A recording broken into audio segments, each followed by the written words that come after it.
خاوند کی نافرمانی کرنے والی حدیث کے الفاظ ہیں، 3 ایسے لوگ ہیں ان کی نماز قبول ہونا تو دور کی بات کانوں سے اوپر نہیں جاتی۔ غلام مالک کی اجازت کے بغیر دوڑ گیا، اگر وہ جا کے تہجد بھی پڑھے گا لیکن اس کی کوئی بھی نماز یا عبادت قبول نہیں ہوگی۔ ایسی عورت جو اپنے خاوند کو ناراض کر کے رات گزارتی ہے، اس کی بھی نماز قبول نہیں کی جاتی۔ اور ایسا انسان جو لوگوں کو نماز تو پڑھاتا ہے لیکن لوگ اس کی امامت پر خوش نہیں ہیں، پسند نہیں کرتے۔ شرط یہ ہے کہ کوئی شرعی سبب ہو، جیسے مزاج کی بات نہ ہو۔ ایسا انسان اگر کسی سبب کی وجہ سے لوگ اسے پسند نہیں کرتے تو ایسے انسان کی نماز بھی قبول نہیں ہوتی۔ حضرت ابو ہریرہ سے روایت ہے کہ آپ صلی اللہ علیہ وسلم نے فرمایا، 3 لوگوں کی نہ نماز قبول ہوتی ہے اور نہ کوئی نیکی اوپر چڑھتی ہے۔ نمبر 1، بھاگے ہوئے غلام کی جب تک کہ اپنے مولا کے پاس نہ آ جائے اور ان کے ہاتھ میں اپنا ہاتھ نہ دے دے۔ نمبر 2، ایسی عورت جس سے ان کے شوہر ناراض ہو۔ نمبر 3، مست شرابی کی جب تک شراب کا اثر ختم نہ ہو جائے۔ اس حدیث کے فائدے میں لکھتے ہیں، مرد عورت پر نگراں ہے اور عورت اس کی محتاط ہے۔ خدا کے بعد عورت کے لیے شوہر ہی ہے۔ والدین کے حق پر شوہر کا حق غالب ہو گیا۔ اگر مذہب میں کسی کو سجدہ تعظیمی کی اجازت ہوتی تو عورت کو ہوتی کہ وہ شوہر کو سجدہ کرے۔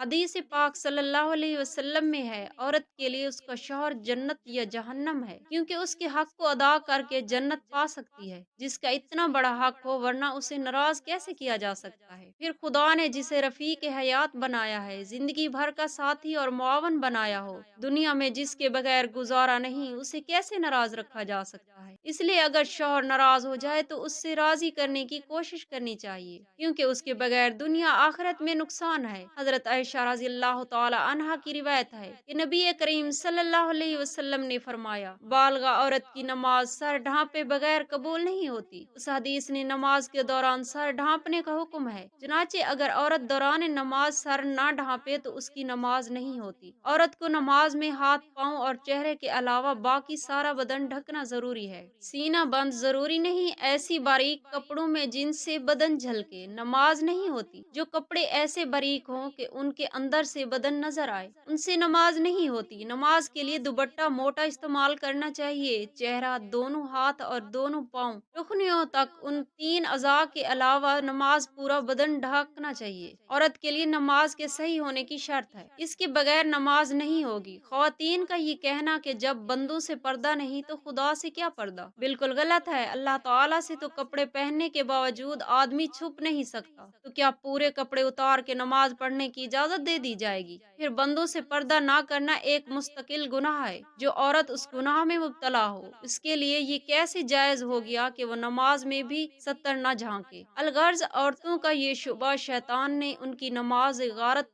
کرنے کے لیے ایجاد کیا ہے۔ نماز کے دوران سر کھل جائے اور 3 بار سبحان اللہ کہنے کی مقدار سے کھلا رہے تو نماز ٹوٹ جائے گی، اور اگر سر کھلتے ہی فوراً جھک لیا جائے تو نماز ہو گئی۔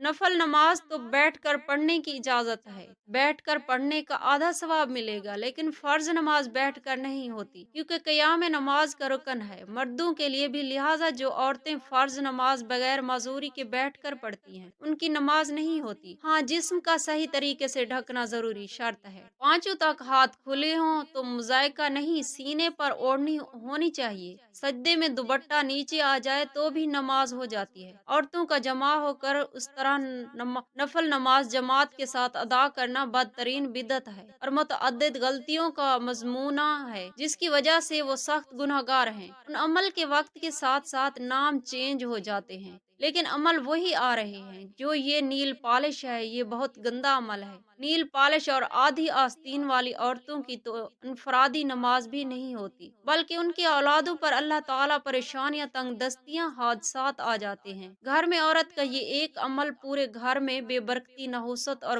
بد اعتمادی، اولاد کی زندگی میں نقصان ہے۔ فجر کی نماز تو عورتوں کو اول وقت میں پڑھنا افضل ہے اور دوسری نمازیں مسجد کی جماعت کے بعد پڑھنا افضل ہے۔ جمعہ، جماعت اور عیدین کی نماز عورتوں کے ذمہ نہیں ہے۔ حضرت صلی اللہ علیہ وسلم کا بابرکت زمانہ چونکہ شروع فساد سے خالی تھا، ادھر عورتوں کو حضور اکرم صلی اللہ علیہ وآلہ وسلم سے احکام سیکھنے کی ضرورت تھی، اس لیے عورتوں کو مسجد میں حاضری کی اجازت، اور اس میں بھی یہ قیود تھی کہ پردہ جائیں۔ اس کے باوجود عورتوں کو ترغیب دی جاتی تھی کہ وہ اپنے گھروں میں نماز پڑھیں، چنانچہ حضرت عبداللہ بن عمر رضی اللہ تعالی عنہ سے روایت ہے کہ حضور اکرم صلی اللہ علیہ وسلم نے فرمایا، اپنی عورتوں کو مسجدوں سے نہ روکو اور ان کے گھر ان کے لیے زیادہ بہتر ہیں۔ حضرت عبداللہ بن مسعود رضی اللہ تعالی عنہ سے روایت ہے کہ حضور اکرم نور مجسم صلی اللہ علیہ وسلم نے فرمایا، عورت کا اپنے کمرے میں نماز پڑھنا اپنے گھر کی چار دیواری میں نماز پڑھنے سے بہتر ہے، اس کا پچھلے کمرے میں نماز پڑھنا اگلے کمرے میں نماز پڑھنے سے بہتر ہے۔ حضور اکرم نور مجسم صلی اللہ علیہ وسلم کے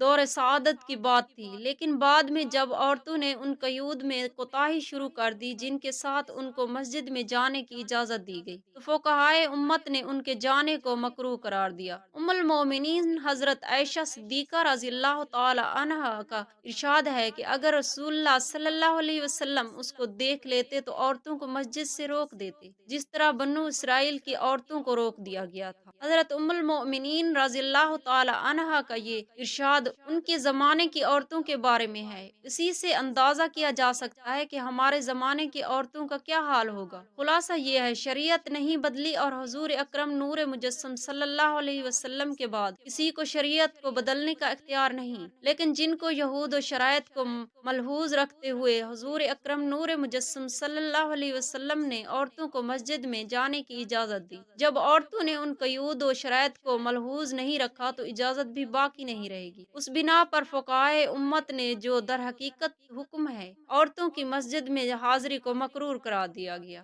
گویا یہ چیز اپنی اصل کے اعتبار سے جائز ہے مگر کسی عارضی کی وجہ سے ممنوع ہو گئی ہے، اور اس کی مثال ایسی ہے کہ وبا کے زمانے میں کوئی طبیب امرود کھانے سے منع کر دے، اب اس کی یہ معنی نہیں ہے کہ اس نے شریعت کی حلال و حرام کو تبدیل کر دیا، بلکہ یہ مطلب کہ ایک چیز جو جائز و حلال ہے وہ ایک خاص موسم اور ماحول کے لحاظ سے مضر صحت ہے، اس لیے اس سے منع کیا جاتا ہے۔ اللہ تبارک و تعالی سے دست ادب گریزاری سے دعا ہے، میرے تمام مسلمان بہن بھائیوں کے بچوں کو اللہ پاک اپنے حفظ و امان